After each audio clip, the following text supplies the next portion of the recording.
Hey, what's up everyone? Tom here. Today I'm working on replacing the water pump on my 2010 Dodge Ram 3500 with the Cummins 6.7 engine.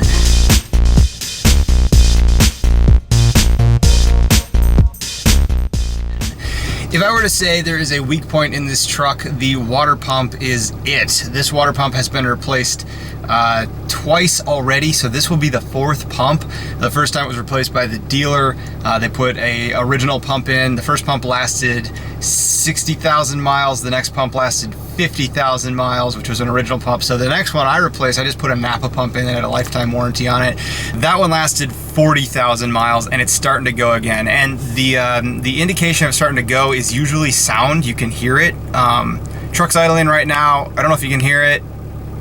Yeah, it's a big noisy diesel, so you're not going to be able to hear it probably on the camera, but you can hear a faint, like, sort of rattling sound, and it's basically the pump's bearings starting to go. And I'll show you what it looks like up in the front right now. This time I caught it very early.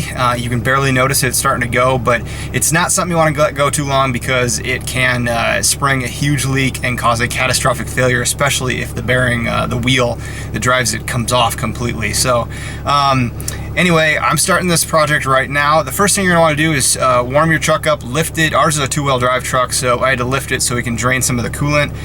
You're also going to want to turn on, once you get it warmed up, turn on your heater core in your truck. Just turn on your heater inside the truck. So I'm gonna do that now. You just wanna let it run on high for a while and just make sure you get some warm air coming out here so that you get the coolant flowing through the entire system, because this is also an opportunity to replace some of your coolant in your system.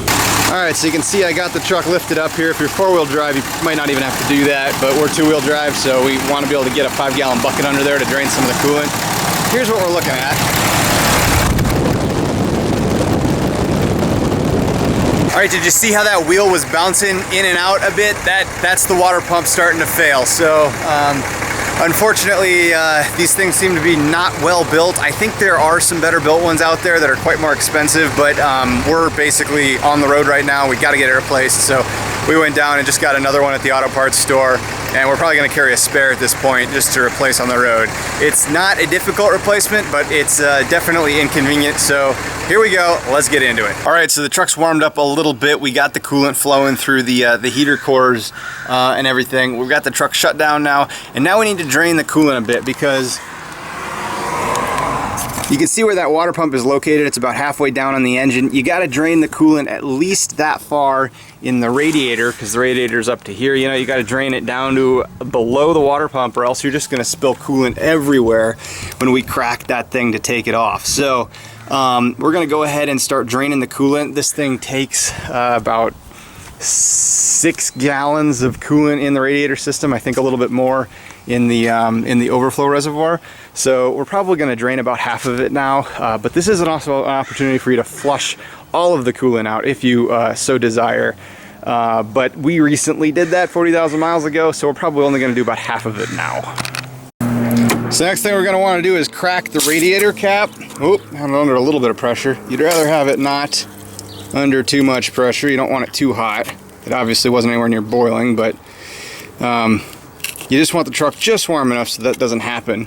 We want to crack this so that air can get into the system so that we can drain it out the bottom. All right, we're under the truck now. This is your belt. We're gonna have to remove this in a little bit. Water pump is just past the idler tension or pulley right there. What we're gonna do now though is come over here to the driver's side of the truck. At the bottom, you're gonna find this right here. This is your radiator drain, and of course, our truck's covered in mud, and it looks like that hole right there is actually the drain. I'm gonna take a screwdriver and try to, there we go, get that cleaned out. So that is where we're gonna drain it. It's a tiny little hole for such a huge system, so it takes quite a while. And this, let's see, I think I figured that out. That's a 5/8 inch socket. We're basically just gonna hook up to this and open it up like so. And then this pops out to start draining it. I'm gonna take a 5-gallon bucket, put it over underneath it there, and I'm just gonna try to pull this out. All right, I got a pair of pliers on there now. You can see kind of twisted a little bit further, and this pops out like so, and we start draining.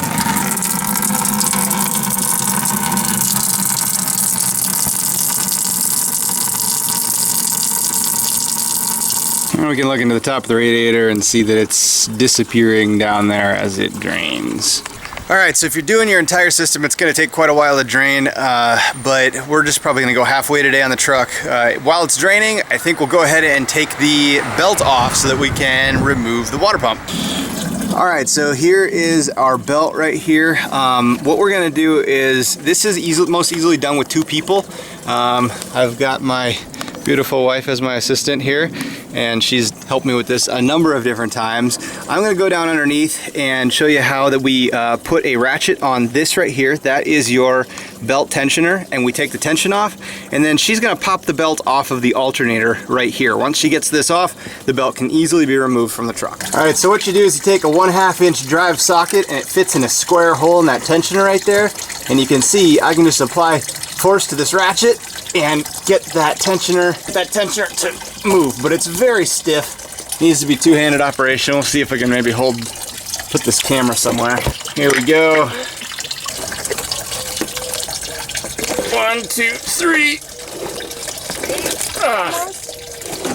Got her off? Yep, it's off. All right, here we go. She popped the belt off the top, and now we're gonna release this.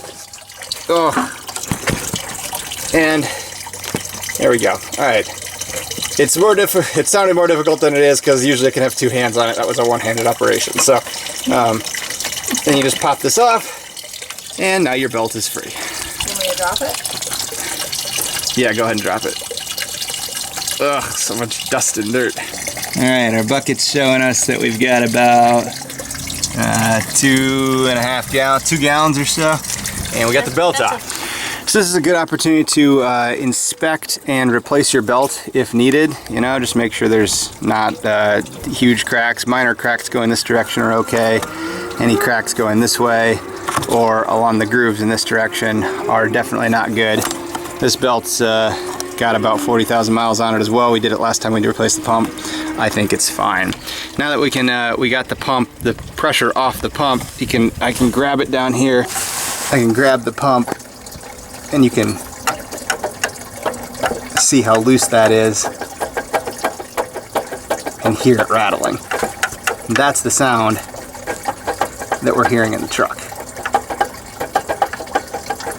We're going to leave this belt somewhat on. To remove the belt completely, you need to take that bolt out.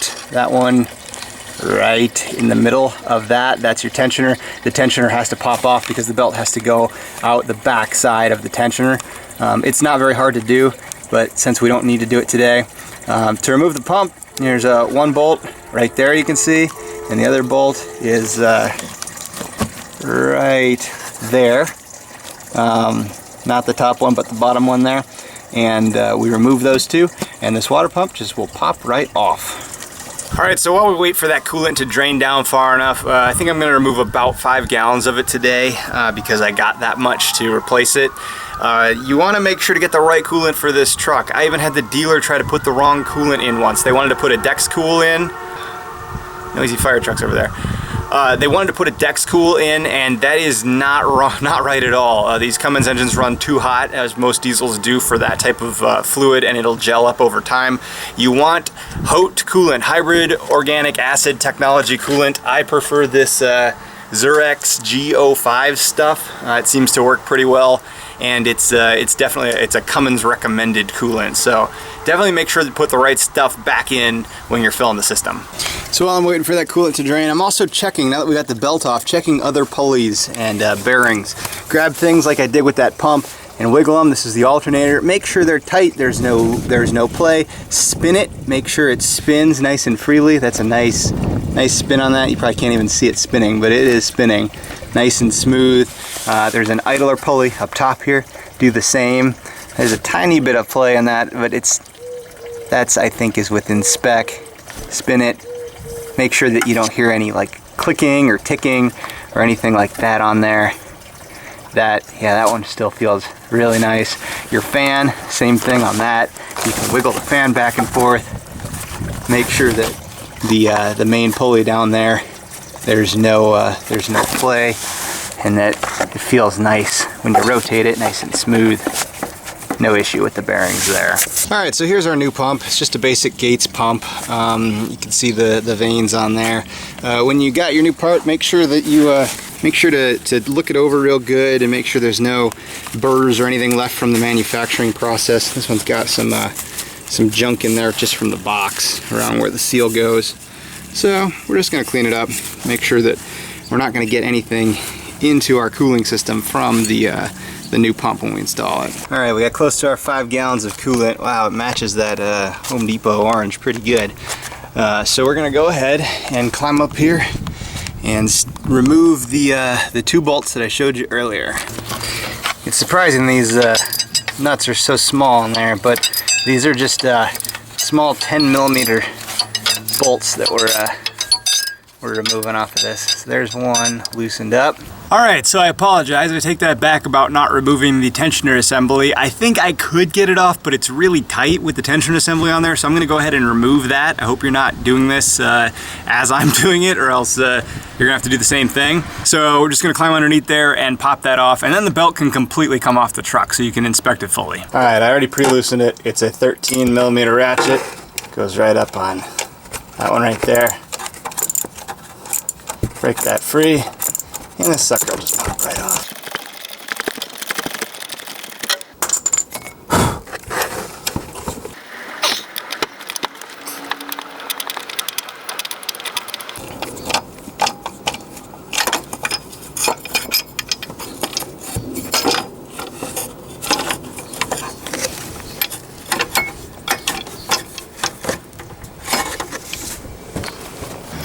This is another part you're going to want to inspect. This pulley right here.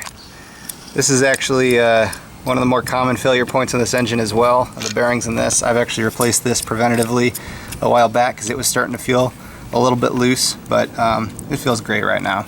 So now with that tensioner gone, you can clearly see the bad water pump, and we can easily get at it to remove it. One bolt, there's the second bolt, and then she can just pop right out. There she comes, and then you just kind of work it out. Oop. And there it is, the old pump. So there it is. You can see how loose that thing is. You can see it wobbling in there. It's amazing to see this thing that it's even that it's this loose and it wasn't even leaking. But here, I'll spin it. You can hear that? Not a good sound. Old water pump, new water pump. Yeah. All right, I'm gonna get a flashlight on the subject down there, and I'm just gonna inspect the water pump area, and I'm gonna take some paper towel and I'm gonna clean around the outside of the outside of it right there, or along the rim, because the new seal needs to sit on that and be nice and clean. You can see there's a little bit of rust from the old water pump that kind of got in there, but you see the fluid in there looks nice and clean. I did get a mirror down there and inspect inside the engine. I don't see any cross rust or corrosion or anything, so you want to just make sure that the cooling system looks okay inside the engine, but I'm going to go ahead and clean that up real nicely before we install the new pump.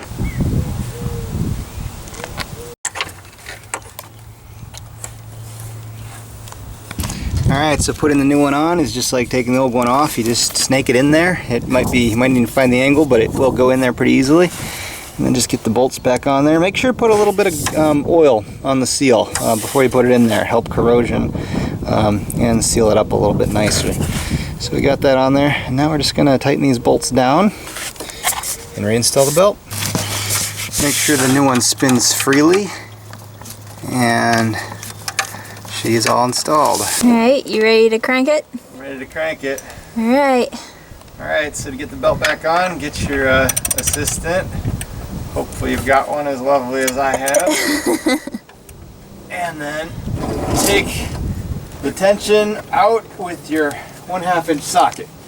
Alright, here we go, hon. 1, 2, 3. Alright, it's on. It's on, and put it back down. Alright, so I got the belt back on. It's basically, you just need to look at the diagram and work pulley by pulley, get it all back on. I put it all the way on, put the tensioner in the approximate place, get the bolt partway started, and then take the belt off of the alternator so the tensioner can go up high enough again to get it back into its notch. The tensioner has basically a notch on the back side that keeps it in the right position so that the spring can pull against that. So put the belt all the way on per the instruction or the diagram. I'll put a diagram up on the screen now, and then just remove the alternator one just like you did from the beginning to get the belt all the way on, and it's really not that hard. Now we need to open this this vent right here because the truck has the EGR. This is the highest point, so we need to open this up.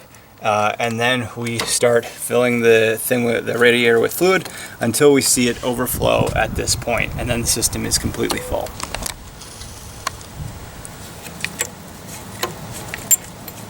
Alright, we got our vent open, and now we just start filling. Now this stuff that we're using is already pre-diluted. I prefer to get the full strength stuff because then we just mix it in our 5-gallon bucket and pour it in, and it's cheaper that way, but this is all they had, and that's what we're gonna do. So it's a little easier though, because then we just dump it in. Really is kind of a too big funnel for this application, but it's what I got, and it's working.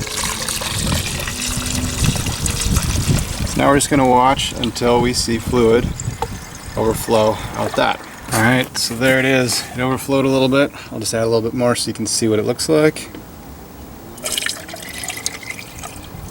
Just see it burbling out there. So that means that she's full to the top. Now we're just going to cap her up here. And the system's filled. Alright, throw the cap back on and now fill your reservoir to the max line. Alright, now we're going to start the truck and run it until the thermostat opens, until it's almost at operating temperature, and we're going to watch the coolant level in the reservoir. Looking good! No more rattling.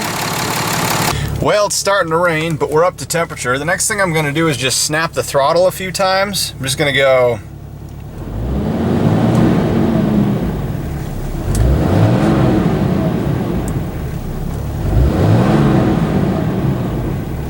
And that's just going to force fluid through the whole system, and then we're going to check on the reservoir.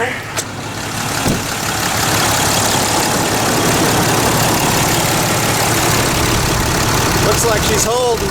Alright, well, I'm going to clean up because of the rain, but that's basically it. We got her all filled up, and she should be good to go. Just watch that reservoir, make sure that it stays topped off, keep some fluid with you while you get it broken in again on this new pump. And you should be good to go. I'm hiding underneath our fifth wheel here, out of the rain. My wife and I are the Mortons on the Move. We travel full time in this fifth wheel, and that truck takes us everywhere, and that's why we're doing this. We're actually doing this in Bakersfield, California, at some folks that are allowing us to stay with them right now, so thank you to our hosts. And be sure to subscribe and follow our adventures on mortonsonthemove.com and on our YouTube channel.